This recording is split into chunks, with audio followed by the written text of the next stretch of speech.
तर सर्वात पहिली इकॉनॉमिस्ट कोण असते तर ती आई. ती स्वयंपाकघरातनं सांगते काय भाववाढ झाली. इन्फ्लेशन तिथनं कळतं की ॲक्च्युअल भाववाढ काय झाली. तो हा फक्त तेल आणि फक्त त्याच्याशी निगडीत असा हा विषयच नाही, फक्त स्टॉक मार्केट असा हा विषयच नाही. हा प्रत्येकाच्या खिशावरती काहीतरी इम्पॅक्ट करणारा विषय आहे आणि ह्याचा इम्पॅक्ट 360 डिग्री.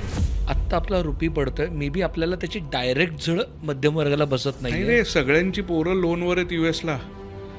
ते गेले तेव्हा 92 रुपयांनी गेलेत रे, आज 96नी भरायचंय लोन. हे 4 रुपये ऑन 92 इज 5%. एज्युकेशन लोन 10.5%नी आहे, त्यात 5% वाढ झाली बॉस. कोण भरेल? प्रत्येकाचं कॉन्व्हर्सेशन आहे, अरे माझा खूप लॉस झाला, माझा सगळा पोर्टफोलिओ रेडमध्ये, आता काय करावं कळत नाही, एवढंच बोलतात सगळे. नाही, लॉस झालाय म्हणजे जर विकलं तर लॉस होतो. तर ते धुरंधर 2 सारखं आहे की धैर्य आणि सब्र या 2 गोष्टी तुम्हाला यावेळेला लागतात. ते ज्यांचं ढासळतं त्यांना नक्की परमनंट लॉस ऑफ कॅपिटल होऊ शकतो. बऱ्याचदा आजूबाजूला हे कॉन्व्हर्सेशन होतं की SIP आता थांबवायची का नाही. नाही, पाऊस पडायला लागला म्हणून शेतकरी पेरण्या बंद करतो का रे? नाही, तुम्हाला जर 10 वर्षाचे SIP तुमच्या प्लॅनप्रमाणे करायची आहे तर मार्केट काही असो तुमची SIP चालू राहायला पाहिजे. की पोर्टफोलिओ हा साबणासारखा असतो, सारखा त्याला हात लावला तर ती वडी झिजते आणि ती वडी संपते. हे नारायण मूर्तींनी त्यांचा इन्फोसिसचा स्टॉक विकला असेल का? पडला 30%.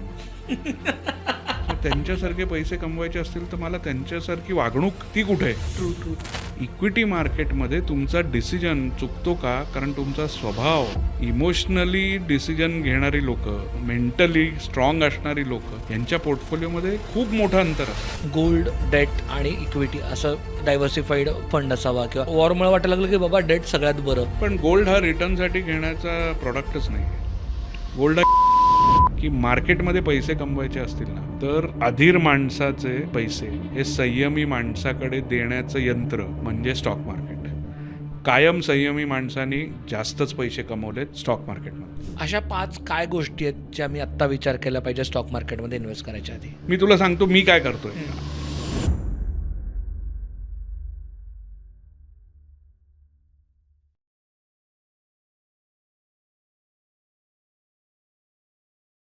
हाय, हॅलो, नमस्कार. तुमच्या सगळ्यांचं मनापासून खूप खूप स्वागत आहे धनदौलतच्या या खास एपिसोडमध्ये. कारण मी खास म्हणतोय, अर्थात प्रत्येक एपिसोड खास असतो, पण आत्ता आपल्या आजूबाजूला जे घडतं आहे, म्हणजे आपण आत्ता लिटरली कोणतंही न्यूज पोर्टल ओपन केलं, रादर इंस्टाग्राम ओपन केलं, फेसबुक ओपन केलं, यूट्यूब ओपन केलं, तर सतत काहीतरी दिसत असतं की स्टेट ऑफ हॉर्मोजमध्ये काय चाललं आहे, किंवा सोन्याचे भाव एवढे वाढलेत, सेन्सेक्स स्टॉक मार्केट एवढं कोसळलं आहे, उद्या तेल येणारच नाही आहे, तेल $120 पर बॅरल गेलं आहे, आता मोदीजी काही अनाऊन्समेंट करतायत का, परत लॉकडाऊन लागणार आहे का, माझा जॉब जाणार आहे का. म्हणजे आत्ता कुठे आपण AIच्या झटक्यातनं कुठंतरी स्टेबल व्हायचा विचार करत होतो, तेवढ्यात आपल्याला ट्रम्प त्यांनी अजून एक झटका दिला आहे. तर त्यातनं नक्की करायचं काय? आपल्यासारख्या मध्यमवर्गीय माणसांनी नक्की इन्व्हेस्ट कुठे करायचं आहे? थांबायचं का? आत्ता हा कोविडसारखा डिप आहे, आत्ताच घेतलं नाही, आज नाही घेतलं तर उद्या काय होणार वगैरे भीती यायला लागली आहे. नक्की काय केलं पाहिजे ह्याच्याबद्दल एका डोळसपणे कसं बघितलं पाहिजे या विषयाकडे. आणि याच विषयावरती बोलायला आपल्यासोबत आहेत Amit Biwalkar sir, founder of Sapient Finserv. ते 10,000 कोटीहून जास्त मोठा फंड मॅनेज करतात. त्यांचा गेले कित्येक वर्ष या सगळ्या विषयांवरती अभ्यास आहे. सर, पुन्हा एकदा खूप खूप स्वागत आहे धनदौलतच्या या एपिसोडवर. थँक्यू शार्दूल. आणि नेहमीप्रमाणे मजा येईल. बघूया या चर्चेतनं काय निष्पन्न होतं आहे. आता कोणत्याही डिनर टेबल कॉन्व्हर्सेशनमध्ये असेल, किंवा सकाळच्या चहाच्या कॉन्व्हर्सेशनमध्ये असेल, किंवा ऑफिसमध्ये दुपारी जेवायला खाली गेलं तरी प्रत्येकाचं कॉन्व्हर्सेशन आहे, अरे माझा खूप लॉस झाला आहे, माझा सगळा पोर्टफोलिओ रेडमध्ये, आता काय करावं कळत नाही, लॉस झाला आहे, एवढंच बोलत आहेत सगळे. नाही, लॉस झाला आहे म्हणजे जर विकलं तर लॉस होतो, नाहीतर हा टेम्पररी तुम्हाला काय म्हणतात त्याला अनरिअलाइज्ड लॉस असतो तो पोर्टफोलिओवरचा. जसा अनरिअलाइज्ड गेन होता मागचे 3 वर्ष, आणि लोक म्हणत होते की अल्फाबेटिकली कुठलाही स्टॉक घेतला तरी सुद्धा तो वरच जातोय आणि तो अनरिअलाइज्ड गेन होता, तसा हा अनरिअलाइज्ड लॉस आहे. पण तुम्ही जर क्वालिटी कंपनीजमध्ये इन्व्हेस्ट केला असेल, किंवा तुम्ही जर तुम्हाला ज्या गोलप्रमाणे म्युच्युअल फंड पाहिजे होता तो घेतला असेल, तर आय थिंक हा अनरिअलाइज्ड लॉस परमनंट लॉस ऑफ कॅपिटलमध्ये जर कन्वर्ट झाला विकल्यानंतर, तरच तो तुमचा लॉस होऊ शकतो. अदरवाईज कुठलीही क्रायसिस, कुठलंही वॉर, कुठलंही अशी एक 6 सिग्मा इव्हेंट हे झाल्यानंतर मार्केट परत वरती येतच. मग त्याला 3 महिने लागू देत, त्याला 2 वर्ष लागू देत, नाहीतर काही काही वेळेला आपण 4 वर्षांनी मार्केट परत वरती आलेलं बघितलं. तर ते धुरंधर 2 सारखं आहे की धैर्य आणि सब्र या 2 गोष्टी तुम्हाला यावेळेला लागतात. ते ज्यांचं ढासळतं त्यांना नक्की परमनंट लॉस ऑफ कॅपिटल होऊ शकतो. किंवा तुम्ही जर कुठेतरी अभ्यास न करता काहीतरी स्टॉक्स घेतले असतील, टिप्स म्हणू आपण, किंवा कुठल्या तरी चॅनलवरनं टेलिग्रॅमच्या ऐकून तुम्ही काही घेतलं असेल, तर तिथे मी बघितलं आहे की बऱ्याच जणांचा permanent loss of capital already झाला आहे. कारण 90% स्टॉकमध्ये प्राईस करेक्शन आली आहे. तर जर व्यवस्थित तुम्ही प्लॅनप्रमाणे जर गोष्टी केलेल्या असतील तर हा मला वाटतं आहे की हा तुमचा डीप इन द पोर्टफोलिओ आहे rather than permanent loss of capital. Sir पण अगदी म्हणजे HDFC बँक असेल किंवा रिलायन्ससारखा स्टॉक असेल, ICICI असेल किंवा लेट्स से इन्फोसिस, TCS, हे जे टिपिकल भारताचे फ्लॅग बेरर्स आहेत, हे स्टॉक्स पण लिटरली ऑलमोस्ट कोविडच्या रेटच्या जवळ गेलेले आहेत. तर मग गेल्या 4 वर्षातला माझा सगळा गेन गेला की काय, अशी कुठेतरी भीती वाटते. सो ती हिरो होंडाची ॲड होती ना, fill it, shut it, forget it. तर ती परिस्थिती आता मार्केटमध्ये नाहीच आहे की तुम्ही एकदा घेतलं आणि मग आयुष्यभर आणि मग शेवटी रिटायरमेंटच्या वेळेला विकू. ॲसेट ॲलोकेशन फार महत्त्वाचं झालं आहे की तुमची इक्विटीची व्हॅल्यू वाढली असेल तर ती नियमितपणे प्रॉफिट बुक करून डेटमध्ये हलवायला पाहिजे, किंवा तुमचं जे ॲलोकेशन ठरलं असेल त्याप्रमाणे करायला पाहिजे.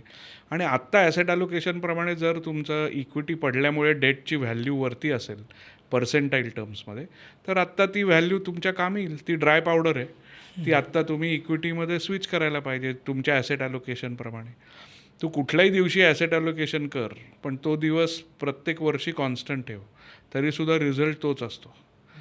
महत्त्वाचं काय आहे की मी माझ्या गोलला आणि माझ्या प्लॅनला टिकून राहतो आहे का नाही राहते, आणि त्याप्रमाणे जर तुम्ही वागत गेलात तर काहीही प्रॉब्लेम पुढे येत नाही.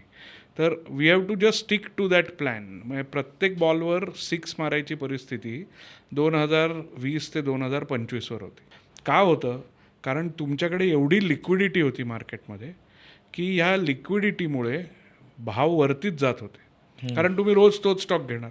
सगळ्यांकडे लिक्विडिटी आली, एक स्टॉक चालायला लागला, सगळेजण तोच स्टॉक घेतात. तुम्ही आता mid cap, small cap funds बघा, त्याच्यात एवढं बाईंग होतं की ते स्टॉक्स कमी आहेत, कारण मिड कॅपमध्ये 150 स्टॉक आहेत. आणि जर तुमची SIP तेवढी त्यात असेल तर तुम्हाला फंड मॅनेजरला कंपल्शन आहे रोज तोच स्टॉक घेण्याचं. भाववरती गेले. आता जशी तुमची लिक्विडिटी विड्रॉल चालू झालं, तुम्ही बघा मार्च महिन्यात शार्दूल FISनी 96,000 कोटी रुपयाचं रिडम्शन केलं. बापरे. फक्त मार्चमध्ये. आता हे का शक्य आहे? कारण तुमची लिक्विडिटी या मार्केटमध्ये होती आणि म्हणून FIS विकून गेले. कारण 2008पासून 2026पर्यंत डॉलर टर्म्समध्ये जर तू रिटर्न बघशील तर इंडियन मार्केटचा रिटर्न हा जवळजवळ 2.3-2.4% आसपास आहे. तर तू जर आज एक जागतिक फंड मॅनेजर आहेस तर लोक तुझ्याकडे उपासाने हसतील, बघतील आणि हसतील की अरे हा इंडियामध्ये इन्व्हेस्ट करतो, हा 2.25% कमवतो for long periods of time, 15, 17, 18 वर्ष. आणि ते जर असेल आणि त्याच्याचबरोबर तू कम्पेअर केलंस तर तैवान 40% वर गेलं आहे, साऊथ कोरिया 50%, चायना 30% वर गेलं आहे. तर मग तुला सगळी लोक रिव्ह्यू मीटिंगमध्ये विचारतील, अरे शार्दूल तू इंडिया काय प्रेम आहे एवढं, तू कशाला? तो FIS जिथे लिक्विडिटी असते आणि जिथे ॲक्शन असते तिथे जातात. FI म्हणजे कसं असतं की जुलैमध्ये मुंबईत जनरली कोणी टुरिस्ट येत नाही, कारण पाऊस खूप असतो. पण पाऊस गेल्यावर जेव्हा वेदर छान होतं तेव्हा तो टुरिस्ट परत येतो. FIंचं तसंच असतं, जेव्हा चांगलं वेदर असतं तेव्हा सगळं फेड, तुझं CAD, तुझे इन्फ्लेशन, करन्सी सगळं चांगलं असतं तेव्हा FI येतात. आणि जेव्हा ह्याच्यात एकात कुठेतरी तुम्हाला त्रास दिसायला लागला की FI निघून जातात. Winter capital basically. Winter capital. आणि दुसरी गोष्ट ही आहे की तुमच्या होम कंट्रीमध्ये सुद्धा जर रेट वरती जात असतील तर फॉरेन इन्व्हेस्टरचे पैसे पहिले होम कंट्रीत जातात. एकतर आपली करन्सी ही एशियामधली सगळ्यात वर्स्ट परफॉर्मिंग करन्सी दिसते जर तू रिपोर्ट्स वाचले असतील तर. त्यामुळे मी जे स्टॉक मार्केटमधनं कमावलं ॲज अ FI, मी ते करन्सीमध्ये गमावलं आहे आणि त्यामुळे मला ते प्रोटेक्ट करायला पाहिजे कुठेतरी, म्हणून मी बाहेर जातो. तर हे FI गेल्याने तुझं रुपयाचं अवमूल्यन होतं आहे. रुपया खाली गेला की तुझे इम्पोर्ट्स महाग होतात. इम्पोर्ट्स महाग झाले की तुझं इन्फ्लेशन येतं. इन्फ्लेशन आलं की RBIला रेट्स वर करायला लागतात. RBIने रेट्स वाढवलं की तुझे सगळे लोन्सचे रेट वरती होतात. माझं कार लोन, माझं हाऊसिंग लोन हे जर वरती गेलं तर माझं सेविंग्स कमी होतं. माझं सेविंग्स कमी झालं म्हणजे माझी डिमांड कमी होणार आहे, कारण माझ्याकडे खर्च करायला पैसे नाहीत. डिस्पोजेबल इन्कम कमी झालं, सेविंग्स पण कमी होतं. डिस्पोजेबल इन्कम कमी झाल्यावर जर मी गोष्टी घेणं कमी केलं तर फॅक्टऱ्या त्या बनवणं कमी करतील. फॅक्टऱ्यांनी बनवणं कमी केलं तर मग त्यांचा प्रॉफिट कमी होईल, आणि त्यांचा प्रॉफिट कमी झाला तर स्टॉक मार्केटमध्ये त्यांचे शेअरचे भाव कमी येतील. हे एक दुष्टचक्र आहे. बापरे, म्हणजे कुठेतरी रुपया पडतोय, त्याचा इम्पॅक्ट फक्त आपल्याला डॉलर महाग पडतोय असं नाही. आरबीआय काय करतं या निर्णयाचं आपण म्हणतो ना की हा आरबीआयने आज काहीतरी केलं, तर त्याचा इम्पॅक्ट खूप मोठा असतो. आणि रुपया पडतोय तर दुसरं कारण तू बघ, भारतात आज आपण इम्पोर्ट करणार 2 मेजर गोष्टी आहेत. एक आहे म्हणजे ऑइल, क्रूड, आणि दुसरं आहे गोल्ड. तर गोल्डवरती आपले भरपूर पैसे बाहेर जातात, ऑइलवरती तर जातातच. आधी काय होतं, आता आपण सगळेजण ना टी व्ही किंवा हे, तू आधी ओपनिंग स्टेटमेंटमध्ये म्हटलास बघ की इंस्टाग्राम उघडा, फेसबुक उघडा, हे उघडा, ते उघडा, सगळीकडे मला लॉस. माझा प्रश्न हा आहे की उघडताच कशाला? जर तुम्ही 20 वर्षाचे पैसे टाकलेत तर 20 सेकंदाच्या रीलनी तुमच्या आयुष्यावर काय परिणाम होतो आहे, गरज नाही ते बघण्याची, जर तुमचा प्लॅन 20 वर्षाचा आहे. हां, आता ज्या लोकांना ह्या वर्षी पैसे लागणार होते, पुढच्या वर्षी पैसे लागणार होते, आणि ते इक्विटीमधलेच पैसे काढायचे होते, त्यांना खरंच त्रास झाला आहे, खरंच प्रॉब्लेम आहे.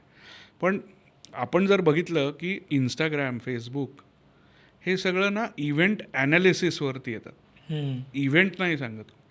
मग ते झाल्यावरती करणं फार सोपं आहे.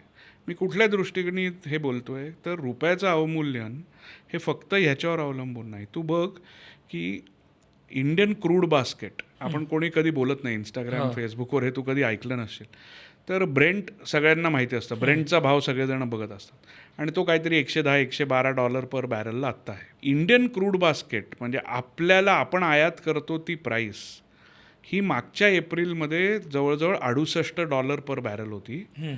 ती आत्ता शार्दूल $146 पर बॅरल आहे. आपल्याला 146, बापरे. आणि ही फक्त मार्च महिन्यात एवढी वाढली. आधी तुम्हाला रशिया स्वस्तात ऑइल द्यायचं किंवा इंडियन रुपीजमध्ये ऑइल घ्यायचं, आता रशिया मार्केट रेटनी तुम्हाला ऑइल देतं. तर जे तुम्हाला स्वस्त मिळत होतं ते आता डबल किमतीत तुम्हाला घ्यायला लागतं. तर ह्याची झळ कुठेतरी तुम्हाला इन्फ्लेशनमुळे बसणारच आहे. आपला देश असा आहे की आपल्याकडे कायम कुठे ना कुठेतरी लोकल लेवलला इलेक्शन चालू असतात, त्यामुळे ते इलेक्शनच्या डेट बघून भाववाढ होते. आणि तुला एक्झाम्पल देतो, फिलिपिन्सनी तर नॅशनल इमर्जन्सी डिक्लेअर केली. बँकॉकमध्ये डिझेलचे रेट्स थायलंडमध्ये 43% वाढले. पेट्रोलचा भाव काहीतरी 21% वाढला आहे. मेन्शन करण्याची गरज नाही, पण पाकिस्तानमध्ये पेट्रोल $450 पर लिटर आहे, कारण त्यांचा रुपया पण भरपूर खालते. पण असं सगळीकडे आहे. ऑस्ट्रेलियामध्ये फ्युएल शॉर्टेज आहे, असं सगळीकडे आहे. आणि जवळजवळ $35 पर लिटर हा तुमच्या रिफायनरीला आज लॉस होतो आहे. कोणीतरी हे भरेल. एक्सपोर्ट कमी केला, पण काय ड्युटी कमी केली थोडीशी, ती एक्साईज ड्युटीने $10 वाचले तुमचे. उरलेला खराच लॉस आहे ना, कारण $68 पर बॅरल ते $146 पर बॅरल, ह्याच्यातला डिफरन्स कोण भरेल? 2च लोक, एक कन्झ्युमर नसेल तर गव्हर्नमेंट, किंवा कन्झ्युमर आणि गव्हर्नमेंट. तर किती कोणाला कसं पास ऑन करायचं हे गव्हर्नमेंटच्या पॉलिसीवरती अवलंबून आहे. आता तू नुसतं, मी तुझ्या प्रश्नाला भरपूर मोठं उत्तर देतो, I am sorry for that, पण ह्याचा इफेक्ट कसा असतो तुला सांगतो की जवळजवळ 20 ते 30% क्रूड हे स्ट्रेट ऑफ हॉर्मुझमधनं ट्रान्सफर होतो, प्लस गॅस कतारमधनं. We are the largest importer for, आपला मेजर गॅस कतारमधनं येतो. आता हे जर तुमचं 20% ब्लॉक झालं आहे and this is 30% of the shipping lane, तर तू जवळजवळ 6% तुझं क्रूड इम्पोर्ट जगभरातलं बंद झालं आहे. म्हणजे तो इम्पॅक्ट वाईज. तसं जर म्हणशील तर वर्ल्ड इकॉनॉमी आणि त्याच्या GDPवर तुला साधारणतः 1% प्रभाव दिसू शकतो. कारण आता मी तुला सांगतो, तू नवीन घर घेतलं आहेस, तुझं इंटिरियरचं काम चाललं आहे, आणि तुझं इंटिरियरचं सामान कुठल्या तरी कंटेनरमध्ये, जो कंटेनर निघूच शकत नाही कारण ती शिप तिकडे अडकली, तर तुझा प्रोजेक्ट डिले होतो. प्रोजेक्ट डिलेने, समजा तू बिल्डर असशील तर तुझं हस्तांतरण, पेंटचे भाव बघ. तर प्रत्येक गोष्ट ही तुम्हाला, साधा वडापावची किंमत ₹20, ₹25, ₹30 झाली. डोसा मिळत नाही आहे, डोसाचे भाव वाढू शकतात, काही होऊ शकतं. तर सर्वात पहिली इकॉनॉमिस्ट कोण असते तर ती आई. ती स्वयंपाकघरातनं सांगते काय भाववाढ झाली ती. इन्फ्लेशन तिथनं कळतं की ॲक्च्युअल भाववाढ काय झाली. तो हा फक्त तेल आणि फक्त त्याच्याशी निगडीत असा हा विषयच नाही आहे. फक्त स्टॉक मार्केट असा हा विषयच नाही आहे. हा प्रत्येकाच्या खिशावरती काहीतरी इम्पॅक्ट करणारा विषय आहे आणि ह्याचा इम्पॅक्ट 360 डिग्री होतो. आता फॉर एक्झाम्पल तू जर म्हणशील की माझं शिपिंग लॉजिस्टिक्स महाग झालं याच्यामुळे, लॉजिस्टिक महाग झाल्यामुळे तुझे जे ॲप्स आहेत फूड डिलिव्हरी ॲप्स त्याच्यावरचे कॉस्ट महाग झाली. समजा क्लायंटनी ठरवलं की मी जरा कमी मागवतो या महिन्यात, तर तो रायडर असतो ना, त्या रायडरचं अर्निंग कमी होईल. जो गिग वर्कर आपण म्हणतो ते झालं, पण त्यांनी तर लोन घेतलेलं असतं विचाराने. ते म्हणजे हे सायकल कसं तोडशील तू? याच्यासाठी परत इंटरेस्ट रेट कमी यायला पाहिजे, पण त्याच्यासाठी व्हायला खूप काय काय करण्याची गरज. तर म्हणून हा क्रायसिस. अजून एक तुला गमतीची गोष्ट सांगतो की इंस्टाग्राम आणि इन्फ्लुएन्सर तू बोलत होतास ना, तर हे वाक्य सारखं येतं बघ, this time it's different, this time it's different. हे सर्वात डेंजरस वाक्य आहे. म्हणजे I do future and option ह्याच्यापेक्षा danger option this time is different आहे. कारण तुला कायम तू स्वतःच्या मनाची समजून घालत असतोस की अरे नाही नाही हे असं झालं आहे आणि तसं झालं आहे. असं काही नसतं. लॉस हा परमनंट होऊ शकतो. तर आपली सकाळी उठल्यावर ना ग्रीड आणि इडिओक्रसी हे दोघं जणं तुमचा दरवाजा खटखटवतात. काय करायचं हे तुम्ही ठरवलं पाहिजे. तर ना पेशन्स आपण म्हणतो आहे ना की धैर्य आणि पेशन्स या 2 गोष्टी असतील तर तुम्ही ह्या संकटातनंही बाहेर पडू शकता. बऱ्याचदा आजूबाजूला हे कॉन्व्हर्सेशन होतं की SIP आता थांबवायची का नाही, का चालूच ठेवायची, का आता भीती वाटायला लागली बाबा. कारण रोज काहीतरी अगेन हाच प्रॉब्लेम होतो आहे की आपल्याला प्रत्येकजण आता शेअर मार्केटबद्दल बोलायला लागला. म्हणजे मे बी 2017पर्यंत फारसं कोणी बोलत नव्हतं, तेव्हा एवढा त्रास नव्हता होत. पण आता लिटरली प्रत्येकजण. आणि जेव्हा म्हणतात की जेव्हा तुम्हाला पानाच्या टपरीवरती टिप मिळायला लागते तेव्हा तुम्ही थांबलं पाहिजे. पण आता पानाच्या टपरीवरती हे बोललं जातं की बास बास आता SIP थांबवली पाहिजे, खूप त्रास व्हायला लागला आहे. नक्की आत्ता मी SIP थांबवायची, वाढवायची, बदलायची, विड्रॉ करून डायव्हर्स करायची, काय करायचं? नाही नाही, पाऊस पडायला लागला म्हणून शेतकरी पेरण्या बंद करतो का रे? नाही. जेव्हा पेरणी करायची तेव्हा पेरणीच करायची. तुम्हाला जर 10 वर्षाची SIP तुमच्या प्लॅनप्रमाणे करायची आहे तर मार्केट काही असो तुमची SIP चालू राहायला पाहिजे. आत्ता मी हे पण व्हिडिओ बघतो आहे की 3 वर्षाचा SIPचं रिटर्न काही नाही आहे किंवा निफ्टीपेक्षा कमी आहे आणि लमसम बरं आहे.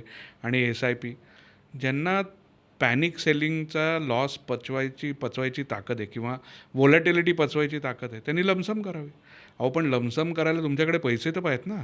लमसम करावी म्हणजे एकतर पैसे पाहिजेत आणि पॅनिक सेलिंग जेव्हा येतं जे आत्ता चालू आहे त्याच्यात ती व्होलॅटिलिटी पचवायची ताकद पाहिजे माझी. अदरवाईज सगळ्यांनी SIP करायला पाहिजे. आत्ता थांबवायची का? अजिबात नाही. मार्केट खाली असल्यावर युनिट्स जास्त मिळतात, मार्केट वर गेल्यावर युनिट्स कमी मिळतात, म्हणून तर त्याला ॲव्हरेजिंग म्हणतात. तर आत्ता थांबवून प्रॉब्लेम काय असतो? थांबवणं खूप सोपं, परत चालू करणं खूप अवघड. नाही, कारण फॉलिंग नाईफ आहे असं कुठंतरी म्हटलं तर जातं. फॉलिंग नाईफमध्ये तू दररोज जे बाय करतोयस ते खालच्या भावात करतोयस तर तुझी ॲव्हरेज प्राईस कमी कमी कमी कमी होत जाईल ना. इव्हेंच्युअली जेव्हा मार्केट वाढेल तेव्हा तुझी टोटल ॲव्हरेज प्राईस ही कमी असेल आणि तुला रिटर्न जास्त चांगलं आहे. नाही, मला आता म्हणजे सॉरी मी ह्याच्यात हे करतो की माझं असं होतं की नाही नाही मी बॉटम येईल त्या दिवशी, ज्या दिवशी वाटेल की आता अमेरिका जोरदार धक्का देईन त्या दिवशी. पण तो जोरदार धक्का कधी देणार कळत नाही. नाही आणि ते आपल्याला आपण काय भविष्य करते नाहीत. आपलं आयुष्य किती सिम्पल आहे. सकाळी उठायचं, डबा घ्यायचा, ऑफिसला जायचं, संध्याकाळी परत यायचं, मुलांची गप्पा मारायचा, आई वडिलांची बायकोशी गप्पा मारायचा, झोपून जायचं. हे आपण कंटिन्युअसली TV बघतोय. तेच व्हिडिओ कंटिन्युअसली 3 तास संध्याकाळी 7:30 ते 10:30 चालू असतात का नाही प्रत्येकाच्या घरात. ह्याचा काहीतरी संबंध आहे का मला सांग बरं. की त्यांनी पोर्टफोलिओ खाली गेलेला वर येणार आहे का वर गेलेला खाली जाणार आहे. मला एक वाक्य शिकवलं होतं, कंट्रोल द कंट्रोलेबल्स. तुमच्या अत्यारीत जे तुम्ही कंट्रोल करू शकता ना ते तुम्ही कंट्रोल करा. म्हणजे काय? माझ्या अत्यारीत काय आहे? डिसिप्लिन, ते मी करायला पाहिजे. माझ्या अत्यारीत काय आहे? SIP चालू ठेवणं, आत्ताच्या केसमध्ये वाढवणं, ते मी करू शकतो. माझ्या अत्यारीत काय? ॲसेट ॲलोकेशन बरोबर करणं. माझ्या अत्यारीत काय? त्या प्लॅनला I should stick to that plan आणि वेवर्ड कुठेही काही नाही. आत्ताच्या वेळेला क्लिअरली ऐकावे जनाचे करावे मनाचे. तसं ते तुमचा जो कोणी डिस्ट्रीब्युटर ॲडवायझर जो कोणी तुम्हाला किंवा तुम्हाला स्वतःचा अभ्यास असेल तर तुम्ही त्या पद्धतीने जायला पाहिजे. मी एक प्लॅन आखला आहे. 7:15ला डेक्कन क्वीन पुण्यातनं निघते. मला माहिती आहे की ती 10:20ला दादरला पोचणार आहे. पण म्हणून मी 8 वाजता लोणावळा आलं का नाही नक्की चेक करायला पाहिजे ना. म्हणजे मी वेळेवर चाललो आहे का नाही हे चेक करायला पाहिजे. जर तळेगावला सायडिंगला माझी गाडी उभी असेल तर मला पोचायला मे बी 15 मिनटं उशीर होईल. पण मी पोचणार नाही का? मी नक्की पोचेन. कल्याणनंतर ठाण्यानंतर फास्ट आणि स्लो लोकलचे 2 ट्रॅक आहेत. कधीतरी मला सायडिंगला जायला लागतं राजधानी येत असेल ते फाईन. पण म्हणून 10:20 ऐवजी 10:35ला पोचेन मी. पण मी पोचणार हे नक्की आहे. बरं अगदी माझं कट टू कट आहे का की 10:20ला उतरून 10:21ची टॅक्सी पकडून 10:30ला ऑफिस? असं नाही. तुमच्या फायनान्शियल प्लॅनमध्येही असं नसतंच की 2027ला माझी 15 वर्षाची SIP संपणार, 2027 डिसेंबरला मला हा गोल, असं नसतं. त्यासाठी तुझं प्लॅनिंग असतं. आणि सगळेच पैसे डुबत नाहीत रे. रिटर्न कमी होतो. रिटर्न कमी होणं आणि लॉस होणं ह्याच्यात भरपूर फरक आहे. मागच्या 5-10 वर्षात आपण असं बघूया की 1999 पासनं जेव्हा पहिली तेजी .comची झाली होती तेव्हा इंटरेस्ट रेट 10% होते. त्याच्यानंतर 2008ला इंटरेस्ट रेट 5%ला गेले. मग परत 2020ला इंटरेस्ट रेट 5%ला आहे. आज जर तू बघशील तर RBIचा रिपो रेट 5.25%ला आहे. तर तू 10 इयर आज 7%ला आहे. तर तू हायेस्ट इंटरेस्ट रेटवरनं जवळजवळ लोएस्ट इंटरेस्ट रेटला आज आलायस. याचा अर्थ तुझी कॉस्ट ऑफ कॅपिटल कमी होत गेली. आणि जेव्हा कॉस्ट ऑफ कॅपिटल कमी होत असते तेव्हा तुझ्या कंपन्यांचा नफा हा वाढत असतो. कारण तुझी बॉरोईंग कॉस्ट कमी होते. त्यावेळेला इन्फ्लेशन 12-14% होतं. आज इन्फ्लेशन 3-4%. म्हणून त्यावेळेला 17-18% इक्विटीवर रिटर्न आला होता. बरोबर. मग मधल्या काळात तो 15%ला आला आणि आत्ता तो 10-11%ला आहे. कारण तुझी GDP ग्रोथ 6%ला आहे आणि तुझी महागाई 4%ला आहे. या दोन्हीला ॲड कर, 10% तुझ्या इंडेक्सचा रिटर्न येतो. त्याच्यावर फंड मॅनेजरचं कौशल्य 1-2% तुला एक्स्ट्रा देऊन जातं. तर माझी एक्सपेक्टेशन मॅनेजमेंट कुठे चुकते आहे का? की पुढच्या 5-10 वर्षात माझी एक्सपेक्टेशन काय असली पाहिजे? तर तुम्ही सिम्पल गणित आहे, तुम्ही प्लॉट करायचं GDP प्लस इन्फ्लेशन काय आहे. त्याच्यावरती 1%-2% किंवा त्याच्या खाली 1%-2% depending on the out performance of the fund manager हा तुमचा रिटर्न असतो. आणि हा रिटर्न एक्सपेक्टेशननी जर तुम्ही मार्केटमध्ये आलात तर कधीही निराशा नाही होत.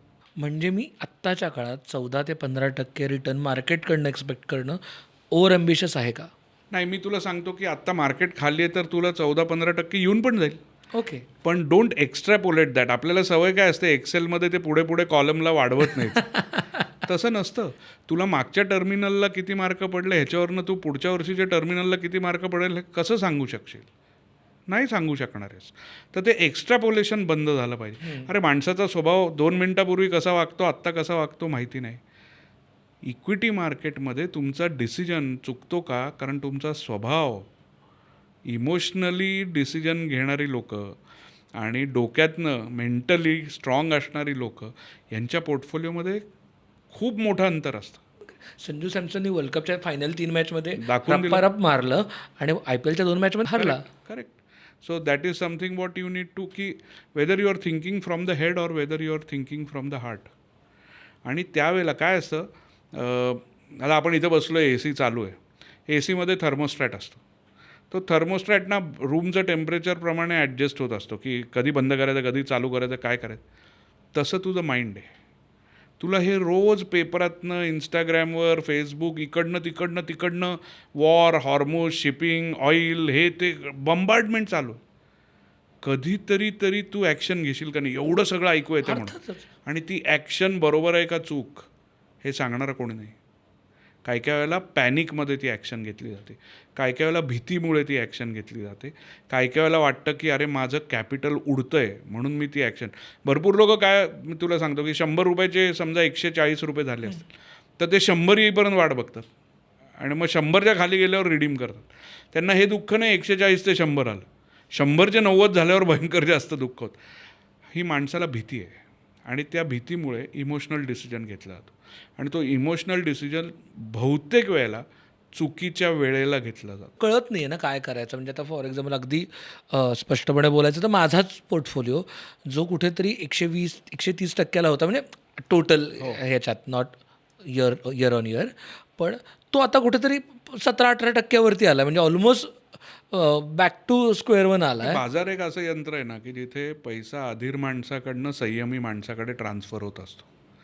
तर आपण अधीर आहोत का आपण संयमी आहोत हे आपण डिसाईड करायचं.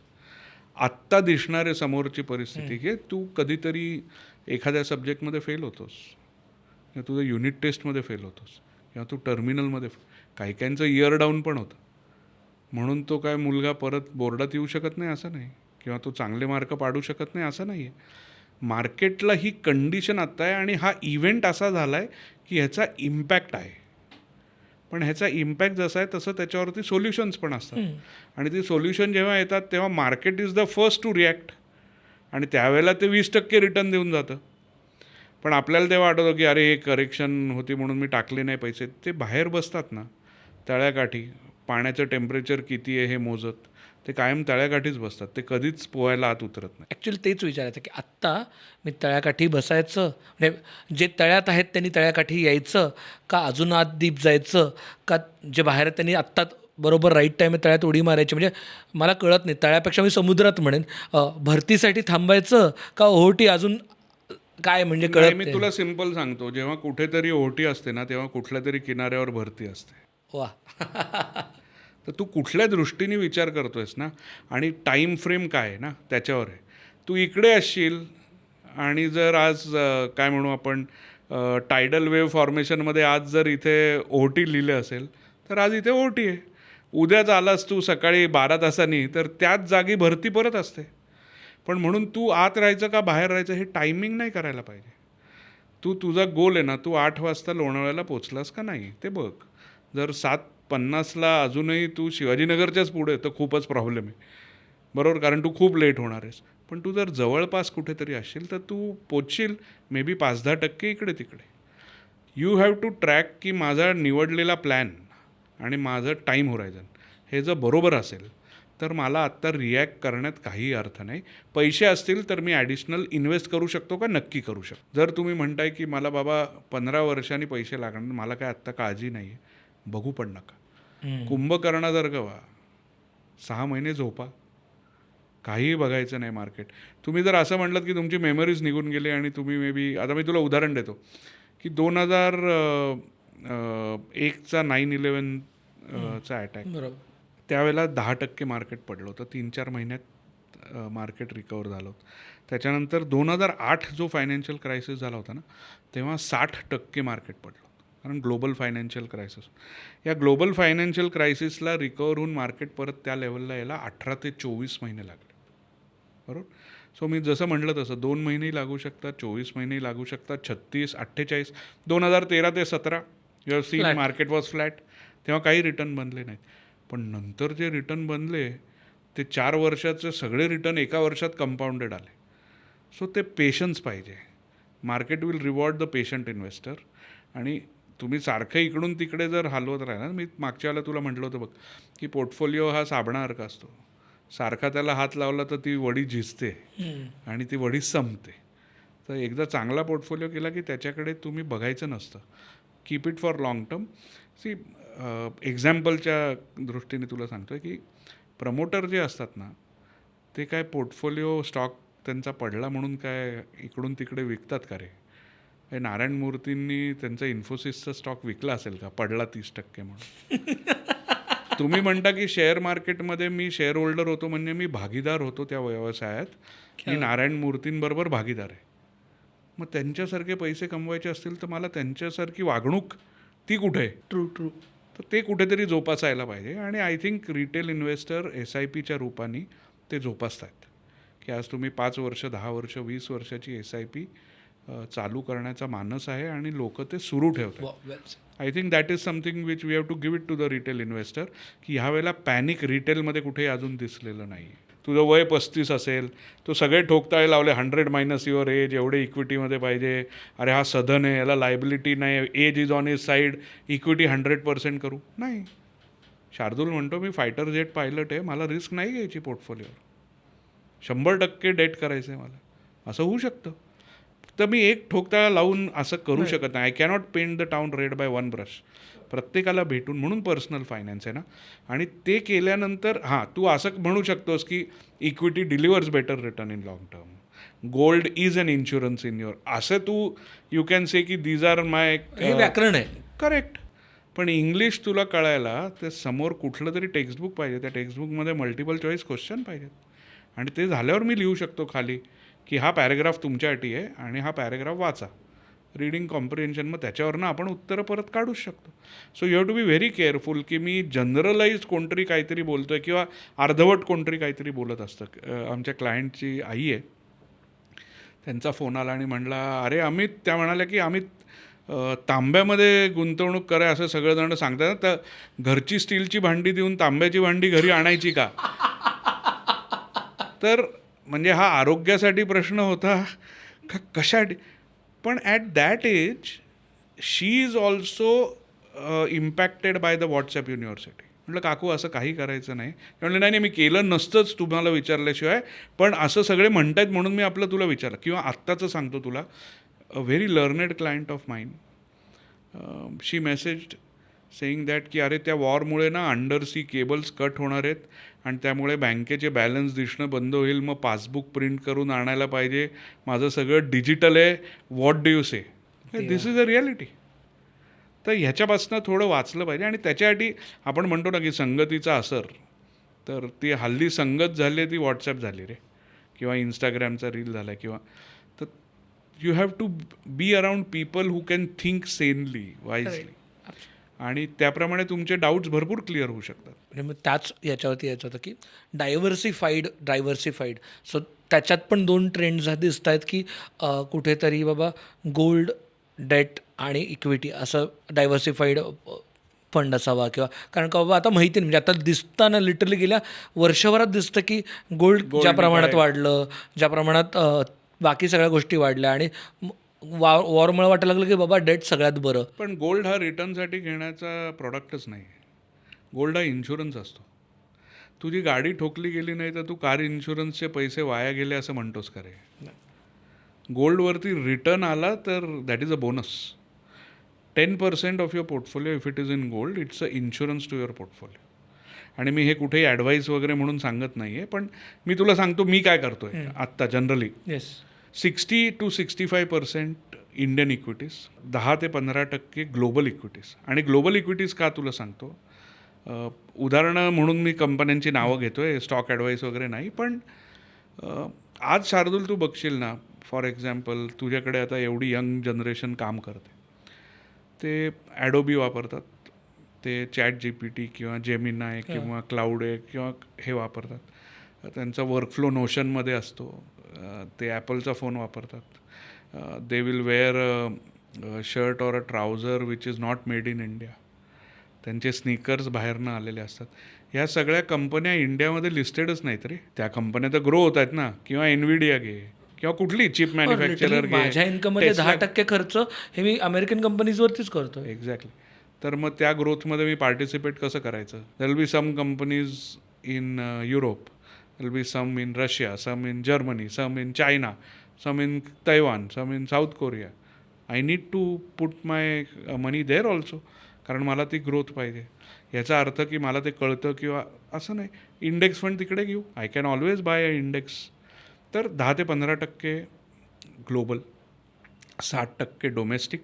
60% डोमेस्टिक का? तुम्ही इथेच कमवणार आहे, इथेच खर्च करताय, इथेच मुलांची शिक्षण आहेत, इथेच रिटायर व्हायचं आहे, इथेच घर घ्यायचं आहे, इथेच सगळं करायचं आहे, तर माझा मेजर पोर्टफोलिओ इथे पाहिजे. 10% ग्लोबल, साधारणतः 10% precious metals, and I will not say only gold, precious metals, हे 10%. असे तुझे 80% झाले. And 20% will be debt, which will be my dry powder.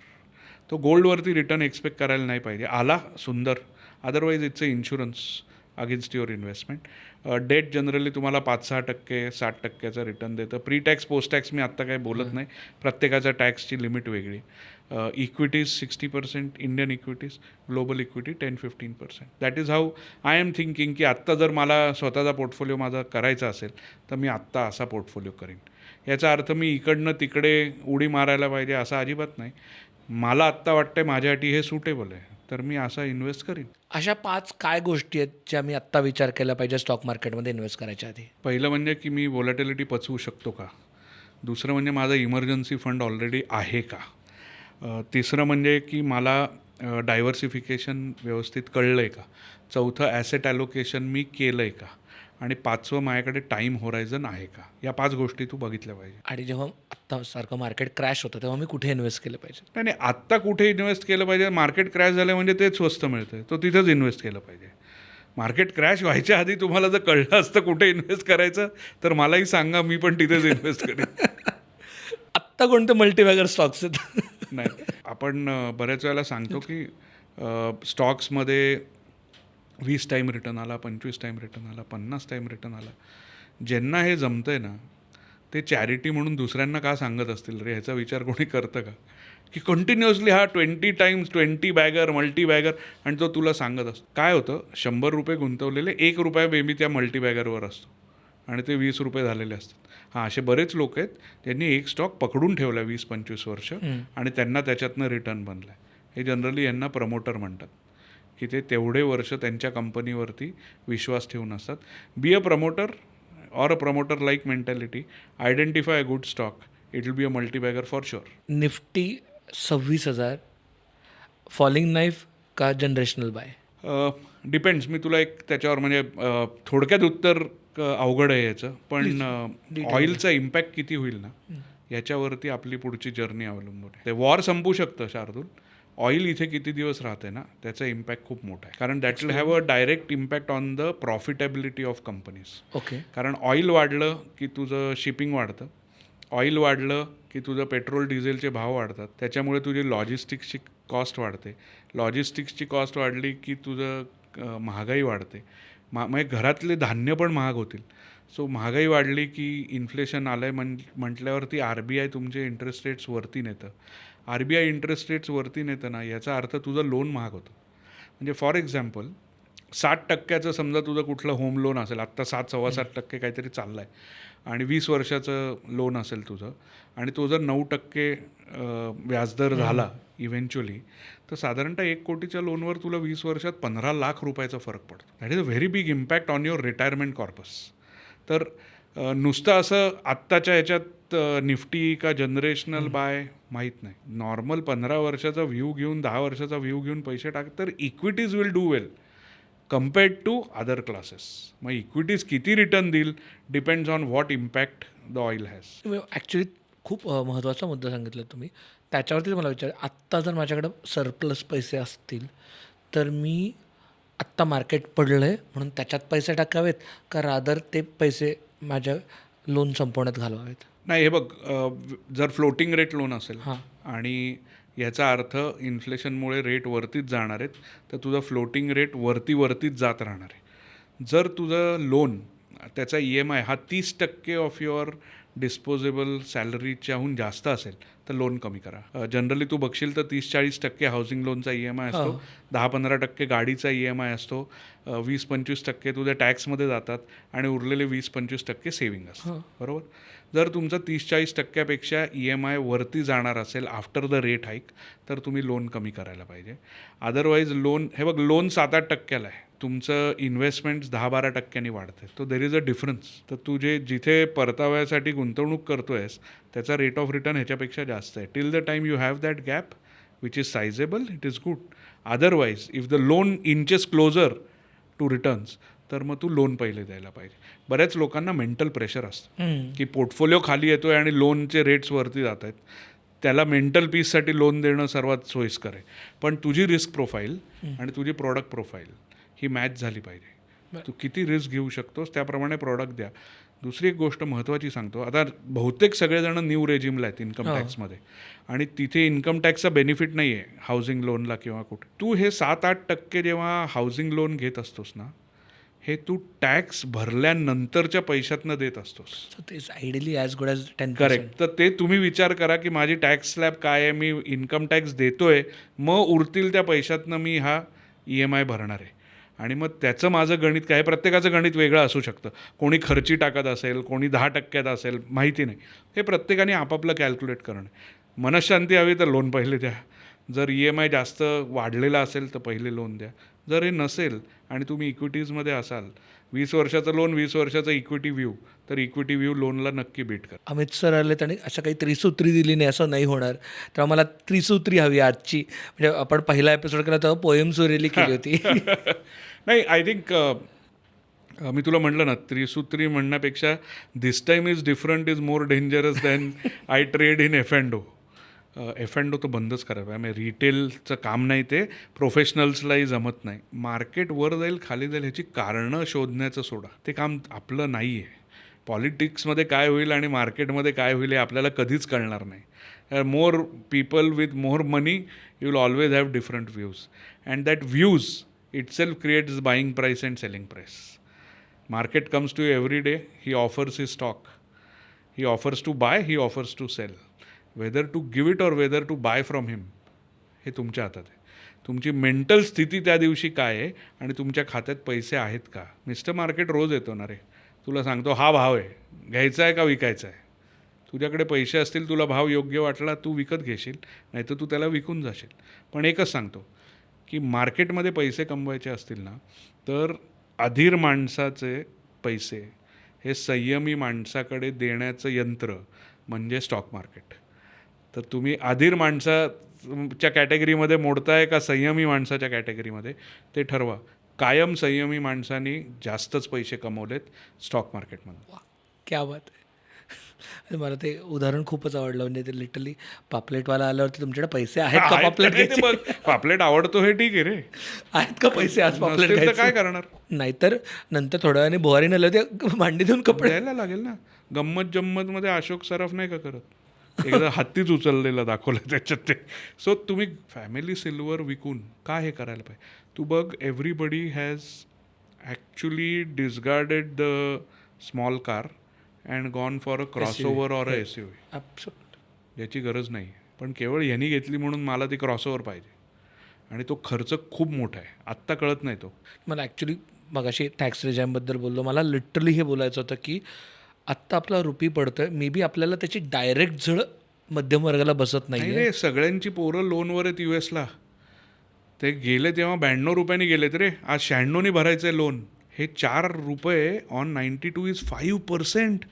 तुझं एज्युकेशन लोन 10.5% आहे, त्यात 5% वाढ झाली बॉस, कोण भरेल. आणि 15% लोन काय असतं हे? पोस्ट टॅक्स म्हणजे 20% सावकारी व्याज झालं ना, कसं परवडेल ते. अरे नाही कळत आहे लोकांना. आणि तिथे गेल्यावर H1B मिळत नाही आहे, OPT क्लॉक चालू होतं आहे, and these guys are coming back. So तू 1 कोटी रुपये घालून मुलगा परत येतोय आणि 12 लाखाची नोकरी इथं करायला लागते.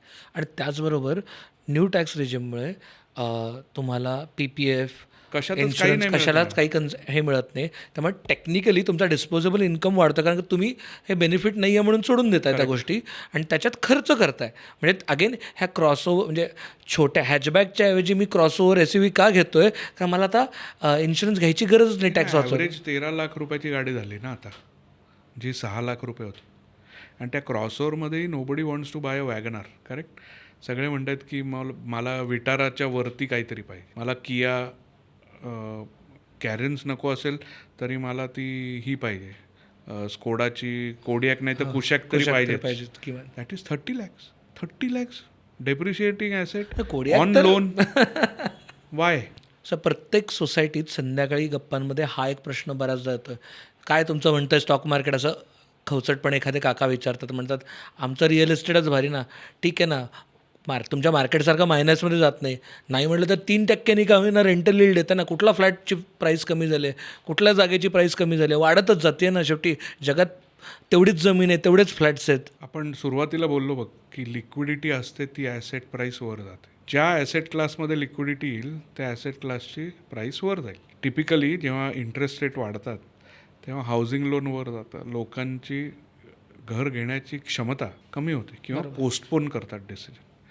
that results into no cash flow for the developer or the builder. That will result into something. आता याला मी एका वाक्यात उत्तर देतो की सुज्ञास सांगणे न लगे. प्रत्येकजण मगाशी आपण बोललो ना की मैंने बोला था .com, ते काका आयुष्यात कधी स्टॉक मार्केटला आले नसतील किंवा त्यांनी कधीच इक्विटीमध्ये पैसे टाकले नसतील किंवा त्यांनी कोऑपरेटिव्ह बँक FDच्या बाहेर कधी पैसे टाकले नसतील.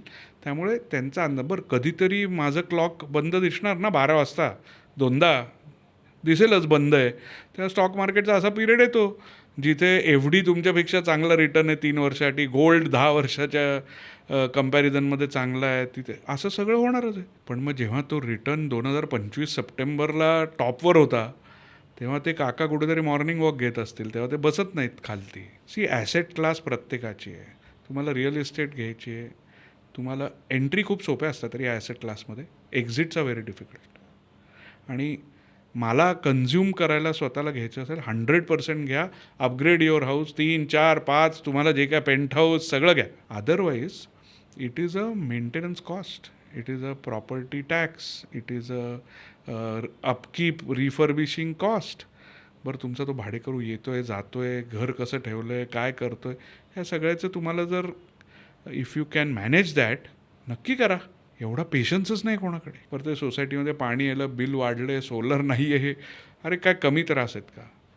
तर ज्याला हे कळतं त्यांनी हे नक्की करावं. पण मला कळतं म्हणून मी दुसऱ्याला शहाणपण शिकवायला जाऊ नये. त्याच्या प्रकृतीप्रमाणे त्याला जे पटेल ते तो करेल. जनरली रिअल इस्टेटमध्ये चूक काय होते, 20 लाखाचे 1 कोटी झाले म्हणून लोक होरळून जातात. ओव्हर व्हॉट टाईम पिरियड आणि त्याचा IRR काय आला आणि post tax, post brokerage, post capital gain, post maintenance आणि post property tax for so many years, हे मायनस करून तुमचा XIRR काय आला आहे हा एकदा कॅल्क्युलेट करा. So that is more important. See real estate as a asset class does well in a low interest rate cycle. In a high interest rate cycle every asset classes faces a challenge and so will real estate. Yes, खूप घाबरवणाऱ्या काळात आपण जगतोय आत्ता. आजूबाजूला इतक्या गोष्टी, रोज सकाळी उठल्यानंतर काहीतरी विचित्र घडतं आहे. कधीतरी ट्रम्प तात्यांना हुक्की येते आहे, कधी कधी नेत्यानाहूंना हुक्की येते आहे, कधीतरी मोदीजी काहीतरी स्टेटमेंट देतात त्याचा अर्थ वेगळा लावला जातो आहे. असं खूप गोष्टी घडत आहेत आणि कळत नाही आहे काय करायचं. तेव्हा हा कुठंतरी एक हवेची झुळूक गरजेची होती. एक कुठंतरी पाठीवरती हात फिरवणं गरजेचं होतं. ठीक आहे, रिलॅक्स. तो रिलॅक्सेशनची जी पाठीवरची थाप होती तो मला वाटतं हा एपिसोड होता की तुमच्याशी बोलून लिटरली लक्षात आलं की काय करायचं आहे आणि मुळात सगळ्यात महत्त्वाचं काय काय नाही करायचं आहे. नाही नाही, अरे युद्ध म्हणजे जगाच्या काय म्हणू आपण, जगाच्या नसांवर आलेलं प्रेशर आहे. मी एक वाक्य लिहिलं होतं तुझ्यासाठी की युद्ध म्हणजे जगाच्या व्यापाराच्या नसांवर दाब येणं, रक्त नीट वाहत नाही तर शरीर आजारीच पडतं. तर that is a fuel what you require. तर ते नाही झालं तर सगळी इकॉनॉमी ठप्प होते आणि दॅट इज इम्पॉर्टंट. तर ते war is not new, prolonged war is a problem. आणि ह्या वेळेला since disruption will take longer to resurrect, this can create some uncertainties. तर त्याच्यासाठी यू शूड बी रेडी. आणि not today but at all points of time you should have something as dry powder in your portfolio. आणि तुमच्याकडे gold as a insurance आपण बोललो आणि debt as a dry powder हे तुम्ही ठेवायलाच पाहिजे. म्हणजे अशा काळी हे पैसे कामी येतात. नाहीतर मग पोर्टफोलिओ असून मी काही विकू शकत नाही कारण तो लॉसमध्ये, तोट्यात आहे, त्याला टॅक्स नाही मला पडत आहे, पण माझी व्हॅल्यूज कॅपिटलमधली कमी झाली. जनरली तुम्हाला 20-30% वरती पोर्टफोलिओतले पैसे लागत नसतात इमर्जन्सीमध्ये. ते जर तुमचे डेट आणि गोल्डमध्ये असतील तर यू आर ऑलमोस्ट देअर. त्यावेळेचं यू विल टाईड आणि मग पुढच्या वेळेला मार्केट वर आलं की you can always put back that money into gold and debt. Thank you so much. तुम्हाला आजचा एपिसोड कसा वाटला नक्की कॉमेंटमध्ये सांगा आणि प्लीज सबस्क्राईब करा. आम्ही बऱ्याचदा बघतो आहे की लोक बघतायत एपिसोड, कॉमेंट करतायत, लाईक करतायत, पण लिटरली 70% लोक सबस्क्राईबच करत नाही आहेत. तर प्लीज सबस्क्राईब करा. तुम्ही आम्हाला सबस्क्राईब केलं तरच आम्ही असे विविध गेस्ट आणू शकतो आणि त्यांच्यासोबत डिटेलमध्ये आपल्या महत्त्वाचे प्रॉब्लेम समजून घेण्याचा प्रयत्न करू शकतो. धन्यवाद.